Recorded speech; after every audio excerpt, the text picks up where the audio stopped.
Namaste, Hemesha Kushwa Bitiya. I am JV and Dr. Meenakshi, Assistant Professor in Department of Shalakya Faculty of Ayurvedic Science, Jyoti Vidyapeeth Women's University. In today's session, we will discuss the complications and sequelae of anti-uveitis. In the previous session, we have discussed the anti-uveitis, its clinical picture, clinical presentation, the symptoms, the signs, and now in today's session we will discuss the complications and sequelae of the anti-uveitis. Um, First complication is the complicated cataract. It is a common complication of iridocyclitis, and they may develop as a complication of persistent iridocyclitis. And we have already discussed that typical feature of a complicated cataract in early stage are the polychromatic luster and breadcrumb appearance of early posterior subcapsular opacities. In the presence of posterior synecdoche, the complicated cataract progresses rapidly to maturity. Then second complication is the secondary glaucoma. It may occur as an early or late complication of iridocyclitis. In early glaucoma, in the active phase of the disease, the presence of exudates and inflammatory cells in the anterior chamber may cause the clogging of the trabecular meshwork, resulting in the decreased aqueous drainage and thus a rise in intraocular pressure. It is also known as the hypertensive uveitis. Then late glaucoma and iridocyclitis, which is also known as the post-inflammatory glaucoma, is the result of pupil block or seclusio pupillae due to the ring synecdoche formation, or occlusio pupillae due to organized exudates. And they may or may not be associated peripheral anterior synecdoche formation. And this late glaucoma will not allow the aqueous to flow from the posterior chamber to the anterior chamber.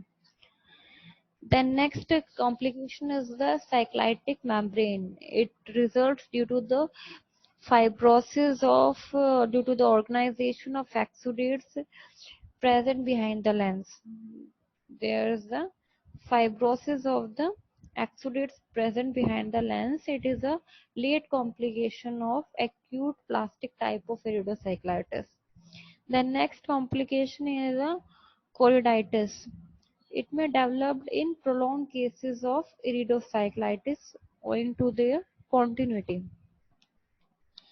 Then next complication is the retinal complication. These include the cystic macular edema, macular scar, macular hole, epiretinal membrane, exudative retinal detachment, secondary periphlebitis retinae, retinal scars, and subretinal fibrosis. Then next complication is the papillitis, the inflammation of the optic disc. It may be associated in severe cases of iridocyclitis. The next complication is a band-shaped keratopathy. It occurs as a complication of long-standing chronic uveitis, especially in children having the Still's disease. In the right lower image, you can see the band-shaped keratopathy. Then next complication is the thysis bulbi. Thysis bulbi, the final stage in which the end result of any form of chronic uveitis. The eye becomes soft, shrunken, and atrophic. And there is a stage of atrophic bulbi without shrinkage. The initial stage of loss of function of ocular tissues which occur due to continued inflammation and loss of nutritional support. In this stage, the shape of globe is maintained, the vision is completely lost, lens becomes cataractous, retina develops serous detachment and atrophic changes, IOP raised in early stages due to inflammatory glaucoma. Then there is the stage of atrophic bulbi with shrinkage, which occurs due to continued ciliary body dysfunction. In this stage, IOP is lowered, cornea becomes edematous and vascularized, anterior chamber is collapsed, eyeball becomes small and quadrangular, which is maintained by the four recti. Then next is the atrophic bulbi with disorganization, the thysis bulbi. The final stage is due to continued disorganization of ciliary body. In this stage, the IOP is markedly lowered, size of eyeball is markedly lowered, and cornea becomes sclera-like. The there is a histopathological examination reveals the disorganization of all intraocular tissues. Calcification may occur in the Bowman's layer or cornea, lens, and retina, and intraocular ossification may occur due to metaplasia in the retinal pigment epithelium. Sclera becomes markedly thickened. Then we come to the differential diagnosis. The anti-uveitis should be differentiated from the acute red eye. The acute iridocyclitis must be differentiated from other causes of acute red eye, especially acute congestive glaucoma and acute conjunctivitis.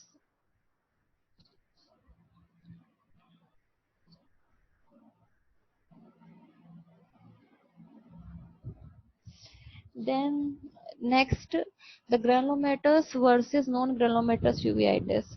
Once diagnosis of iridocyclitis is established, an attempt should be made to know whether the condition is of granulomatous or non-granulomatous type. The main clinical differences between the two are summarized in this table. The granulomatous uveitis onset is insidious, whereas the onset of non-granulomatous uveitis is acute. Pain in granulomatous uveitis is minimal, whereas pain in non-granulomatous uveitis is marked. The photophobia is the granulomatous uveitis slide, whereas in case of non-granulomatous uveitis, there is marked photophobia. In granulomatous uveitis, there is minimal ciliary congestion, whereas in non-granulomatous uveitis, there is marked ciliary congestion. In case of granulomatous uveitis, the keratic precipitates are mutton fat type, whereas in the non-granulomatous uveitis, the keratic precipitates are small. In granulomatous uveitis, they are mild aqueous flare, whereas in non-granulomatous uveitis, there are marked aqueous flare. Iris nodules are usually present in granulomatous uveitis, whereas the iris nodules are absent in non-granulomatous uveitis. The posterior synapse in granulomatous uveitis thick and broad-based, whereas the posterior synapse non-granulomatous uveitis is thin and tenuous. And the fundus in the granulomatous uveitis has nodular lesions. And whereas in case of non-granulomatous uveitis, there is diffuse involvement of the fundus. Next image, there are the clinical signs of anti-uveitis, the both form, the acute form and the chronic form. In acute form, there are the focal posterior synapse, circumcorneal flush, copies, nodules, few capes, and the other granulomatous uveitis and button fat capes, copies, nodules, Bokassa's nodules, band keratopathy, anterior capsular pigment mild or no injection, and posterior synapse and posterior subcapsular opacity. So these all things will be seen in case of anti-uveitis. Then comes the management part of uveitis, which we'll discuss in the next session. Thank you so much. This session is powered by digital version 2.0, Jyoti Vidyapeeth Women's University. I hope you're satisfied with my digital session. If you have any query, please mention in the comment box. I will resolve it. Thank you so much. Which is the one third of the total refractive power of the eye. It is a three-fourth of the total refractive power of eye. That is, the total refractive power of eye is 60 diopter, and that of cornea is 45 diopter. Then the histology, there are 6 layers: anterior epithelium, Bowman's membrane, central stroma, Dua's layer, Descemet's membrane, endothelium. You can see in this image the epithelium, Bowman's layer, stroma, Dua's layer, Descemet's layer, and endothelium. First, the epithelium. The cornea epithelium is stratified, squamous, and non-keratinized. It is continuous with conjunctival epithelium at limbus, but having no goblet cells. Thickness is 50 to 90 micrometer. Consists of 5 or 6 layers of nucleated cells resting on a basal lamina, namely the basal cells, wing cells, and the surface cells. The basal lamina is secreted by the basal cells. It is 0.1 to 1 micrometer wide. Ultrastructurally, it is distinguished in two parts: lamina lucida and lamina densa. Lamina lucida is superficial, lamina densa is deep osmophilic. Then epithelial turnover. The early study suggested that the epithelium replaced approximately weekly by division of basal cells and the older shell from the surface. It is now recognized that the germinative region lies at the limbus. The stem cells and the cells migrate at a very slow rate to the center of cornea, which may be as long as the ear. Second layer, the Bowman's membrane. It binds the corneal stroma anteriorly with basement membrane of epithelium. It is not a true elastic membrane. Once destroyed, does not regenerate. Shows considerable resistance to infection and injury.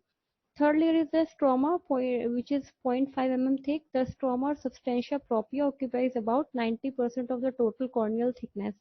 Composed of corneal collagen fibrils, keratocytes, and extracellular ground substances, the lamellae are arranged in many layers, 200 to 250, and are parallel to each other. The anterior one-third stroma as a lamella are thin, and in the posterior two-thirds of the stroma, the lamellae are larger. Next layer is the Dua's layer, which was discovered by Dr. Harminder Singh Dua at the University of Nottingham in 2013. It is the fourth layer, which is 15 microns thick. It is a strong layer and impervious to air. Fifth layer is the Descemet's membrane. It is a strong homogeneous layer. It is a basement membrane of endothelium made up of the collagen and glycoproteins. It is elastic. It can regenerate.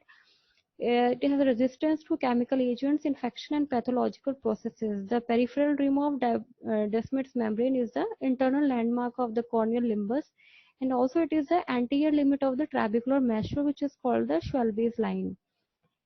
Then the last layer is the endothelium. Corneal endothelium is a simple squamous epithelium. Endothelial cells are hexagonal, which forms a continuous mosaic pattern, best seen in specular microscopy. Cell density at birth is 6,000 cells per micrometer square, and in young adults 2,500 to 3,000 cells per square millimeter. The endothelial cells cannot divide or replicate. With aging, the cell density of the endothelium decreases, which is compensated by an increase in the cell size or shape. As these endothelial cells are involved in corneal hydration, they help in maintenance of corneal transparency. The blood supply of cornea. The cornea is a vascular structure. Small loops derived from the anterior ciliary vessels invade its periphery for about 1 mm. Actually, these loops are not in cornea, but in the subconjunctival tissue which overlaps the cornea. Then the nerve supply of the cornea. Cornea is supplied by the anterior ciliary nerves, which are branches of the ophthalmic division of fifth cranial nerve. After going about 2 mm in cornea, the nerve loses their myelin sheath and divide dichotomously and forms 3 plexus: stromal plexus, subepithelial plexus, and the intraepithelial plexus. Then the applied physiology of cornea. Primary physiological functions of the cornea are to act as a major refractive medium and to protect the intraocular contents. Then the last point is corneal transparency. It is a result of peculiar arrangement of corneal lamellae, peculiar refractive index of corneal lamellae, vascularity of the cornea, relative state of dehydration, swelling pressure of stroma counters the imbibition effect of IOP, and corneal crystallines, water-soluble proteins of the keratocytes. Thank you so much. This session is powered by digital version 2.0, Jyoti Vidyapeeth Women's University. I hope you are satisfied with my digital session. If you have any query, please write in the comment box. I will resolve it. Thank